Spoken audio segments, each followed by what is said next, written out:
before we get to the Tchaikovsky, that little light piece of music, the Tchaikovsky Pathétique, what about tributes to Seiji, with which the program begins? Well, I mentioned a little earlier, Rich, that the whole season, whether it was Beethoven, the Pacific Chorale, Elliot Goldenthal, I mean, every piece of the program for the whole season had a very, very special place in my heart or in my relationships with musicians, with orchestras, or with composers and repertoire.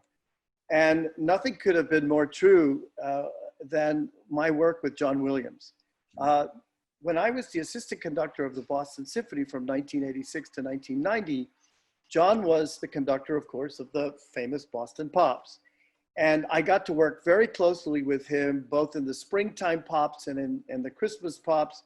And it was just such a joy and a blessing to be that close to him and to hear the Boston Symphony playing in Symphony Hall some of his great film scores and getting to know him, and what a great man. And I just am so happy that he's supported and trusted and been a helper to me. And back when he came in 1989, in May of 1989, to open the Boston Pop season, he came to town and he says, Carl, you know, I was just out in Orange County, California, conducting an orchestra called the Pacific Symphony. He says, that is a crackerjack orchestra made up of a lot of wonderful Hollywood studio players and wonderful players from Southern California. He says, you know, they're looking for a music director. They should know about you and you should know about them. So I had my manager at the time, Anita Curlin, get in touch with Lou Spisto, who was then the executive director. And in January of 1990, I was invited out. At the end of January, I was invited out to conduct a program with the Pacific Symphony. And it was all because of John's putting us together and his kind word to the symphony and his helping me get in contact with them. So I knew that somewhere on this season, I was going to have to do some music that said thank you to John Williams.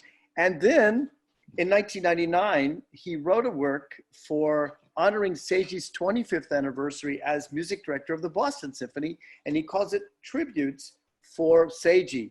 And I thought, what better way? Now I can not only thank John Williams, but I could thank Seiji for, you know, all that I learned. And by the way, I'm still in touch with Seiji through his dear friend in Chicago, Yoshida. Seiji's now 84 years old.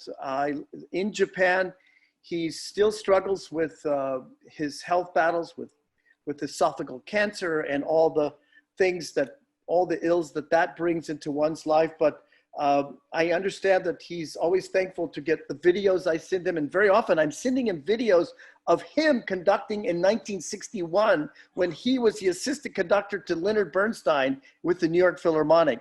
And I hope he's getting a kick out of it. I understand that he is enjoying them. And so with one piece, a 10-minute piece, you know, I'm getting to thank both John Williams and my dear mentor and friend Seiji. And you know, this piece is like, starts on and this whole piece is about the interval of a major second, and then you hear bam, and this interval is kind of a motive that goes all the way through it. And in this very short piece, John makes it like a short concerto for orchestra. So he's writing not only as a tribute to Seiji, but he's writing little concertos, little tiny snippets of concerto-like passages for various members of the Boston Symphony that had a long time relationship with their music director, Seiji. So it's a wonderful piece.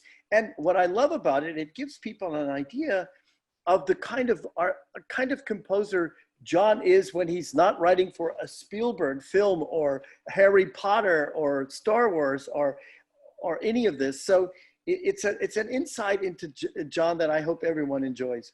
Yeah, John's music can be quite adventurous. I mean, some of his overlooked film scores, the one with Tom Hanks stranded in the airport, which just, and Catch Me If You Can, you know, really, really inventive, very not typical. It's galaxies away from Star Wars. It's called The Terminal.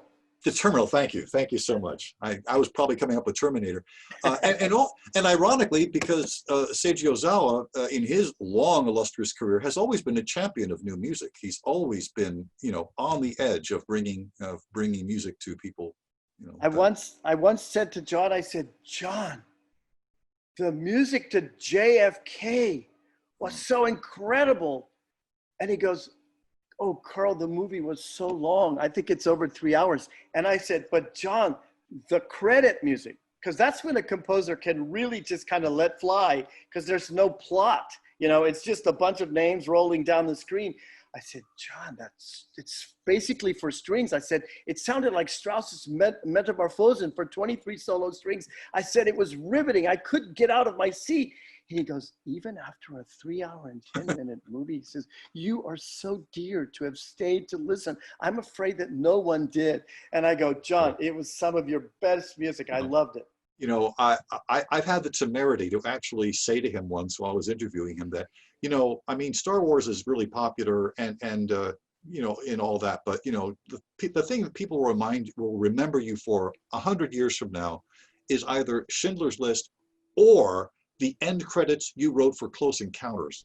Because also, whenever that comes on, that last 5 minutes of that film, those end credits are just some of the most brilliant film music ever penned, and some of the greatest music ever penned. Period. Just amazing.